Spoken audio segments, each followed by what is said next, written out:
সম্মানিত শ্রোতা মণ্ডলী, আসসালামু আলাইকুম।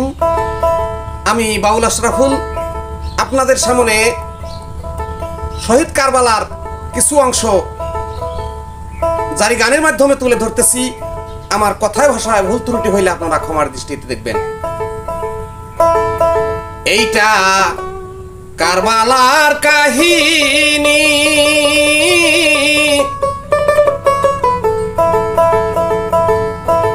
আরে রক্তে লালে লাল হইল ফুরাত নদীর পাহানি রে। এই যে ফুরাত নদীর পানি রে,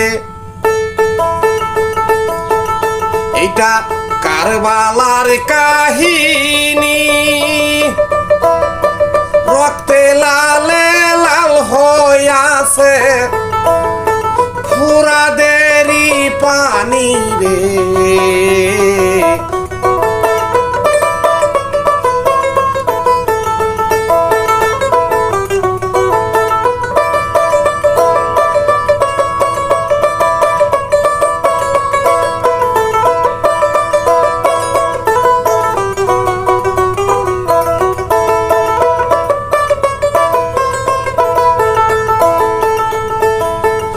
ইমাম হোসেন রওনা গো দিল সহ পরিবারে, ৭২ জন সঙ্গী লইয়া ইমাম যাচ্ছে কুফার দেশে রে।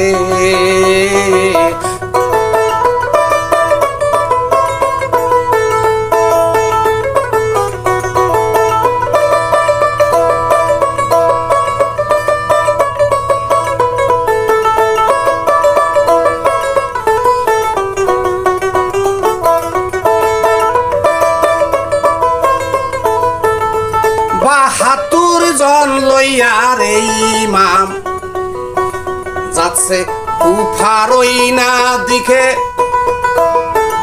আহারে ইমাম রাস্তা ভুইলা যাচ্ছে অন্যদিকে রে।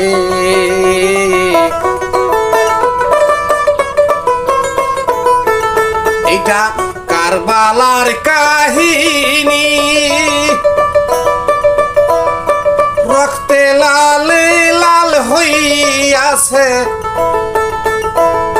ফোরাত নদীর পানি রে।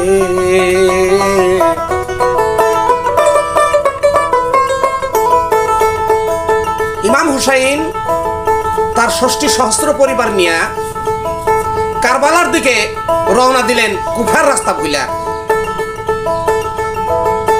কুফার রাস্তা ভুইলারে যাইয়া কারবালাতে যায়, কারবালাতে যাইয়া রে ইমাম দেখিবা রে পায়ে গো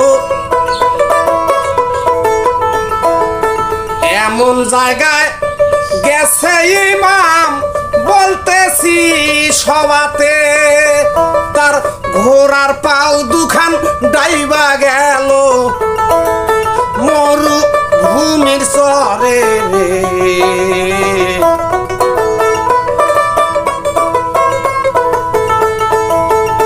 এইটা কারবালার কাহিনী, রক্তে লালে লাল হইল ফুরাদের ওই পানি রে।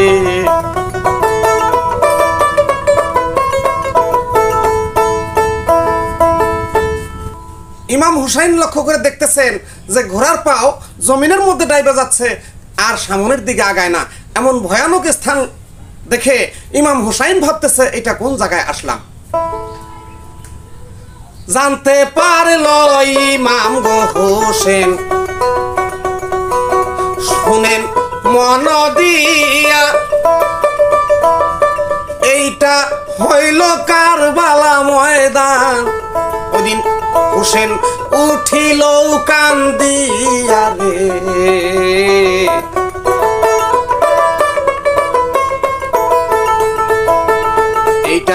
কারবালার কাহিনী রক্তে লালে লাল হইল ফুরাদেরই পানি রে।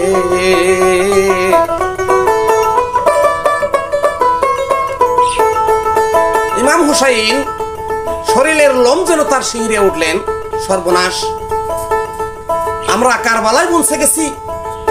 কাফেলারি সদস্যগণকে ডাকি ইয়া কহিল, শোনো শোনো আমার বন্ধুগণ, আমি করি নিবেদন রে।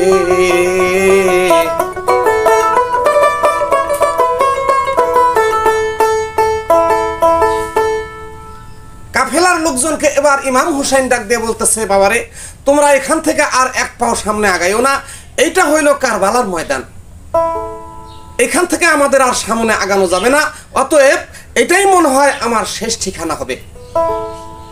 কেননা ইমাম হুসাইন তার মাতামহ পিতামহের কাছে আমার দিনের নবীর কাছে যেভাবে জানতে পেরেছিলেন, সেই হিসাবে সেই স্থানেই ইমাম হুসাইন পৌঁছে গেছে। তাই ইমাম হুসাইন ওই দিন সঙ্গী সাথীদেরকে বলতেছে, বাবা এইখানে তোমরা তাবু আটকাও, এখানে আমরা রাত্রি যাপন করব।